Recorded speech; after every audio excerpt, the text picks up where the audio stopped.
right? It's all good. It's all good. Hey, take your robe. Put your robe there, Dennis. We'll go around get in the tub. I'm excited to have you on, man. Oh, come on, man. Big day. So we start off, because it takes me a second to get in the tub. All right. Oh, yeah. Here we go. Should be used to this, right? Well, no, I'm not. Right. Never will be. I don't know why anybody would. It's cold water. Huh? Ladies and gentlemen, welcome. Ooh, we got an amazing guest on the show today. We got Dennis Rodman. Well, that's Kevin Hart, right? Yeah, I am Kevin Hart. Right, cool, man. Should I call you the Dennis Rodman or just Dennis Rodman? You ambassador. Ambassador? How about that? Right, ambassador. I'm a fan of the legend of Dennis Rodman. There was a couple players back in the day that made being rough, being tough cool. Was this something that was done on purpose, or did you slowly get into that? No, I had to work myself into a position to be a player. I came from Dallas in the projects. Okay. And I told my mother, I said, you know what? I'm not coming back unless I make something for myself. You know? Oh, I never went back for 3 years at all. And those guys actually looked at me at a rec center down the street from my house. And I was very fortunate that they saw me and that gave me opportunity. wow. Were you a tough kid? Back in high school, I used to be a mother's boy. I was more like just a follower because, you know, living in projects, you got what other kids do, you do. Yeah. So basically, I got caught up in that game. Went to jail, still in Washington at the airport. How many times you been in jail? Oh, my God. Is that many? You just looked up to the sky. I saw that. I saw that. I saw you look up at the sky. Is that like back then or like the last 10 years? Let's get more in the tub. Are we going deep? Yeah, let's go in. We going in. Come on, Dennis, we gotta go. All right. All right, you get in first. I can't get in first, man. I ain't been cold tub in years? In years, dude. Man, you know, come here. God.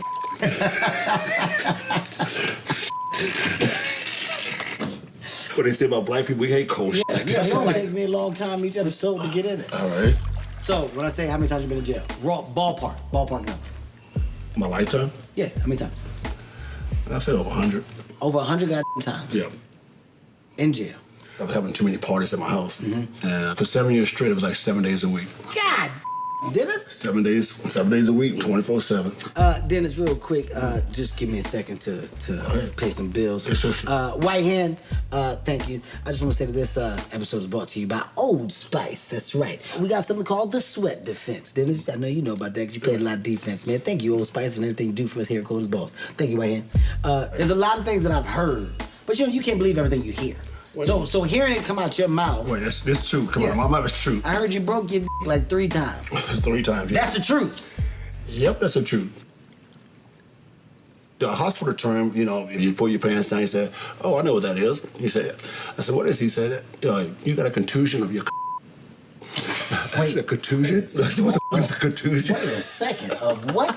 A contusion? I said, contusion? contusion? I said, what the f*** is that? Of your Yeah. This is education for all men out there Yeah. that have had contusions. That's what I'm saying. No man. need to feel confused anymore because there was a contusion on your right? True story. This is breaking news right here on Coldest Balls. And by breaking, I do mean literally breaking news. Right. Do me a favor, take your stool out so we can get all the way in. Yep. Woo, woo. There you go. Thank you, White Hand. There you go. I'm in, Kevin. What's up, baby? Oh, yeah, no. I know you're shorting things, but what's up? Here we go. Don't threaten me with a good time. How many times you do this show a day? Hey, well, you know I... What do you use? Baby lotion? Well, that's just... Baby oil? Baby lotion? That's it. KY? Where you at? Here, White Hand, take this. Okay. So, question for you. What was it like playing, with Michael Jordan at that time? There's oohing and on constantly around Right. about the quote-unquote GOAT. And how was your relationship with Mike? It was cool. I think when I went to Chicago, that's a great story, though. What, you going to Chicago? Yeah. Well, don't threaten me with a good time and not tell me about it. The San Antonio. Greg Popovich was the GM. He didn't like me at all. Why? I wasn't the church-going guy. Yeah. David Robinson called me the devil. David called you that. He called me the devil. I said, okay, man, whatever. So he said, you need to pay me to be nice. You pay me to win. I love David. David was a good guy, but Popovich wanted me to get out there so bad. So he traded me to Chicago for Will Purdue, straight up. Here's your get the out. We'll take Will Purdue. Give us Will Purdue. Y'all get the devil. All right.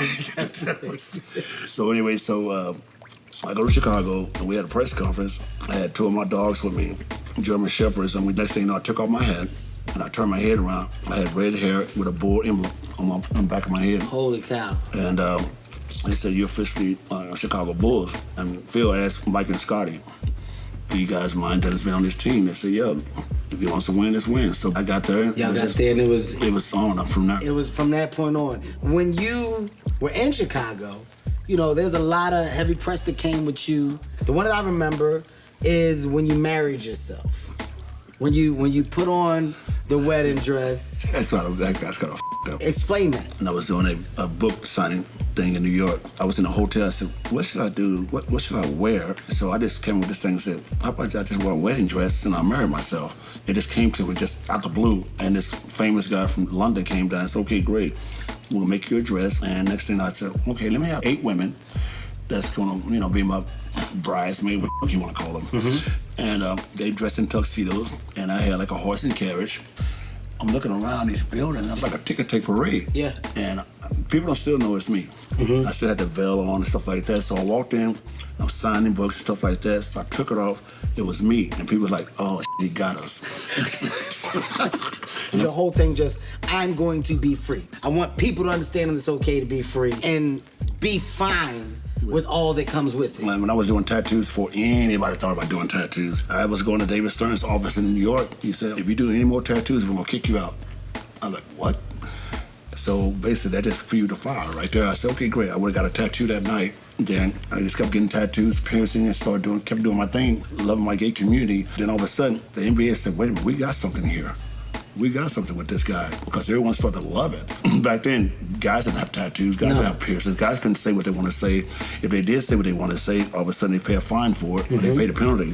Me, it was more like, whatever, guys, take it or leave it. When you look at all of the players in the NBA now that covered in sleeves, the necks, or whatever, it came from someplace. You see people that's in hospital, doctors, you see policemen having tattoos, so everything is so acceptable now. My Aunt Thelma's got a tattoo on her neck that says it is what it is. Right. She's older, so it's got to be stretched out to see it say it is what it is. But when it's like this, it look like it say, well, like it is, because you can't see all the words, because she gained some weight in her neck. See, whatever, that's a long story. Okay. But it's a good segue into get into love, because I love my aunt. And you've had your share of love. How long were you with Carmen Electra? I don't know, 10, 15 days. Wait a minute, what? 10. So we go to Vegas, we get on a private plane, we go there, we go to Hard Rock. I'm downstairs drinking like a fish.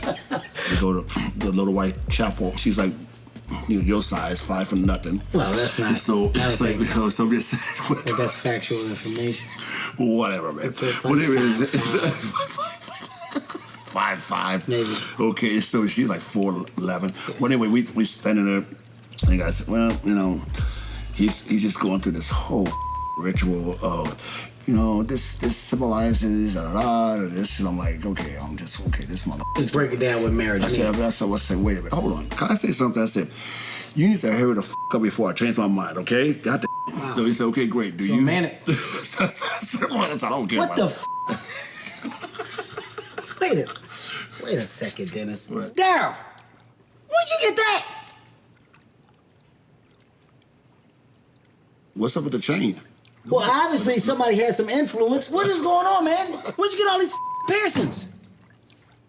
Did you do this? Well, I don't know about that. Well, did he go to your guy? It's up to him. You don't just show up to work like this without me knowing. This will be addressed. All right, so Carmen Electra, like you said, very small person. Madonna was kind of short. That's why you work with Madonna too. Yeah, she was cool. Y'all still cool? Yeah, well. Oh, got a relationship, like you guys. Right. If you saw her, you was like, hey, Madonna, what's up? You would speak. Well, on that level, yeah. That's pretty legendary. Well, there's more girls, but we ain't gonna get into that. Oh, God, Dennis. Well, that's how you got the contusion. Bam Bam. I know you had some contusions. He's with you too? Bam Bam has been with me for a while. He's a little more reserved. You know what else I want to know about? Kim Jong-un. Like the relationship there. Yeah. First of all, how were you friends? It wasn't dope in the beginning. How did it happen? And he loved Chicago Bulls. He contacted Michael first. And Michael Jordan just like, no, I'm not doing that. So the next guy he asked was me. He said, okay, Dennis, you want to go to North Korea. They didn't say Kim Jong-un. They said, you want to go to North Korea? I immediately said yes. And I'm thinking it's like a autograph show. And next thing you know, the Harlem Globetrotters was doing an exhibition over there in North Korea. So they asked me to be on the team. So basically, we get off the plane. We walk into this private hangar. Got 20,000 North Koreans. Oh, my God. In the stadium. They're all in black and white. And all of a sudden, everybody stands up, clapping, clapping, clapping. And they stand up and they turn around towards me. Everybody's crying. And I'm thinking they are cheering me. I looked over, I said, who's that little guy right there? Holy cow. They said, that's our supreme leader. I said, supreme leader what? Oh, you know, no. He said, no, that's our leader. So he said, so how you like our country? I'm like, that's cool. Yeah. Just sort of stuff like that. Then all of a sudden, we just start talking about Chicago Bulls. Great segue into the Bulls. How you like our country? I think it's cool. Yeah. The Bulls are my favorite best friends. We became good friends after that. What do you guys do when you hang out? We play basketball. Do you do things to make him feel like he can play? Or are you ever like, all right, it, I'm gonna play for real to show you ain't shit. Bah! What? Get that shit out of here. No. When last time you talked to him? Last year, they always call. Really? I got flip phones. What's going on? You know what year this is, right? My phone's always tapped. Oh, shit. You know, the people don't know that. If people finally know that, my phones are always tapped. Who just told you to do that? Kim Jong just did that? Who's in the headset? Right. Holy shit. You know, this is the part of the show where I normally let you answer. Kim Jong-un. Okay, all right, okay.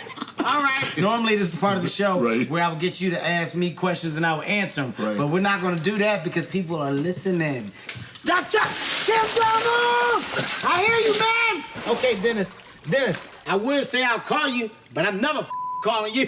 Kim Jong-un, I'm not your problem. That's not a trust problem. He'll turn cold as balls into a full government-issued situation. You're fired, and so are you. Until I know what the is in those microphones.